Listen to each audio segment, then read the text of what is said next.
feelings between the sheets. Why am I caressing my mama's fat knees? 세상을 보는 지역의 눈. 여러분은 지금 황동현의 시선 집중과 함께하고 있습니다.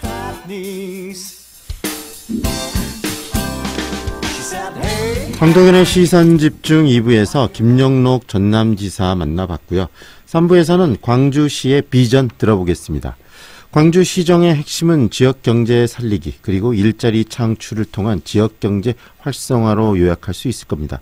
추석 명절을 맞아 고향 광주를 찾는 귀성객들도 광주가 그 어느 도시보다 더 잘 사는 도시가 되길 바라는 마음들 많으실 텐데요. 이용섭 시장이 이끄는 민선 7기 광주의 시정 목표인 정의롭고 풍요로운 광주를 위해서 광주시에는 어떤 계획을 세우고 또 추진하고 있는지 정종재 광주시 행정부시장과 함께 이야기 나눠보겠습니다. 안녕하세요. 네, 안녕하십니까.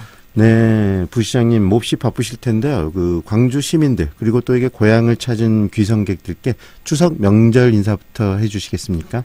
예, 저도 객지에서 생활했습니다만은 강주고 고향이 따뜻하고 이 가족의 품에 오니까 상당히 포근할 겁니다. 있는 동안 편하게 명절 세시고 안전하게 잘 돌아가시기 바랍니다. 네, 많은 분들께서 광주의 민선 7기 굉장히 역동적으로 움직이고 있다고 생각을 하시고요. 어떤 사업들, 어떤 비전들을 가지고 이렇게 행정을 하시는지 궁금하실 겁니다.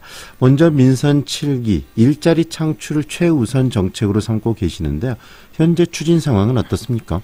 네, 우리 강주시는 일자리 창출을 위해서 3가지 전략을 먼저 가지고 있습니다. 강주가 주력 산업이 자동차, 전자, 광산업, 이 금융산업들이 있는데 이 산업들을 융합하고 복합해서 또한 신기술을 거기다 접목시켜가지고 경쟁력을 높여야 됩니다.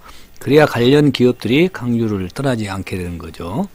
두 번째는 4차 산업혁명 시대를 이끌 에너지 신산업하고 문화 콘텐츠 산업이 있습니다. 네네. 이 부분을 성장 동력으로 육성하고자 합니다. 네. 세 번째는 외항 강주의 어떤 전통 문화예술이라든가 또 미항 강주의 맛깔스러운 음식을 상품화한다거나 브랜드화해서 그 자체를 산업화해서 경제하고 연결시키는 것이죠. 네. 이를 위해서 민선 7기가 들어오자마자 행정조직을 일자리 중심으로 개편했습니다. 네. 뭐 시장 직속에 일자리위원회도 만들었고요. 네. 또 그 일자리위원회가 일자리 컨트롤타워 역할을 하면서 종합적으로 관리를 하고 있습니다. 네. 또 아울러서 청년이라든가 여성, 어르신, 또 장애인 분과도 둬가지고 약간 세부적으로 관리를 하고 있습니다. 그래서 강주에서 일자리 성공 모델을 만들어서 전국으로 확산시키는 것이 강주시의 꿈입니다. 이용섭 시장이 또 중앙 정치권에서 중앙에서도 일자리위원회 부위원장을 하셨기 때문에 그 누구보다 일자리를 늘리는 데는 또 전문성이 있다는 생각도 드는데요. 그런 측면에서 어떻습니까? 뭐 3개월밖에 되지는 않았지만 뭐 가시적으로 뭔가 좀 보이거나 좀 그런 부분이 좀 있습니까? 일단 일자리 하기 위해서 재정 투자에 있어서는 국비를 많이 따와야 되는데 이용섭 장관의 중앙의 어떤 인맥과 과거에 또 기재부도 근무를 하셔놔서 시장님께서 그래서 벌써 국비가 이번에 정부안이 2조 원을 돌파를 했습니다. 그 재정 투자를 통해서 사업을 프로모션해서 일자리를 또 늘리는 부분하고 또 당신이 일자리 부위원장 했기 때문에 세부적으로 그런 전략을 하고 있기 때문에 그걸 토대로 우리 행정공무원들하고 지역사회가 힘을 합쳐서 나가면은 일자리가 많이 창출될 거라고 믿습니다.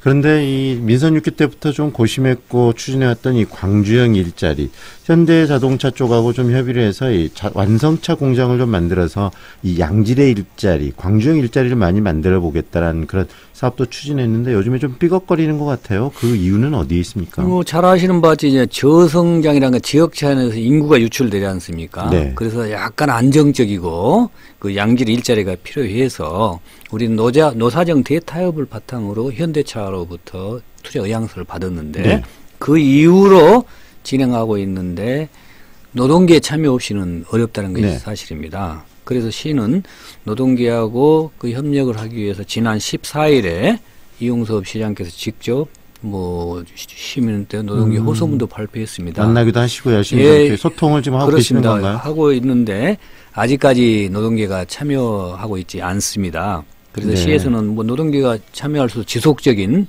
노력을 기울일 것입니다. 제가 아까 모두에 언뜻했지만은 강주 일자리는 강주만의 문제가 아니라 문제에 대해서 국정 과제거든요. 이 성공 모델이 있으면 전국으로 확산돼서 우리 지역 발전은 물론이고 국가 성장의 동력으로 한다는 그런 차원에서 대승적으로 협력했으면 하는 바람입니다. 네, 지난 금요일 이 노동계와 저희가 인터뷰를 좀 해봤는데 노동계에서는 이 광주시가 좀 소통이 부족하다라는 이야기를 하던데 앞으로 광주시가 좀 더 소통을 그런 부분에 있어서 노동계 입장을 좀 듣고 그런 그 방향으로 소통을 좀 강화하실 필요도 좀 있지 않을까요?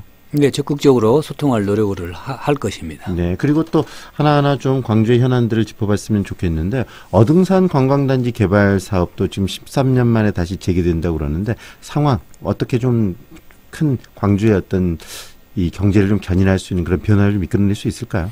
예, 뭐 에피소드 같습니다만 13년 전에 제가 강주에서 문화관광국장을 하고 있을 네네. 때 그때 어등산 개발을 추진했거든요. 네. 어등산 이제 포 탄착장을 네네. 훼손됐기 때문에 그것을 골프장도 만들고 관광단지를 만드는데 지난 13년 동안 상당히 안 돼서 안타까웠는데 네. 민선 7기 들어와서 상당히 희소식이 생겼습니다. 네. 그 우리 지역에 기반을 둔 대굴지의 건설회사죠. 네. 뭐 주식에서 호반이 우선 협상 대상지로 선정이 되었습니다. 네.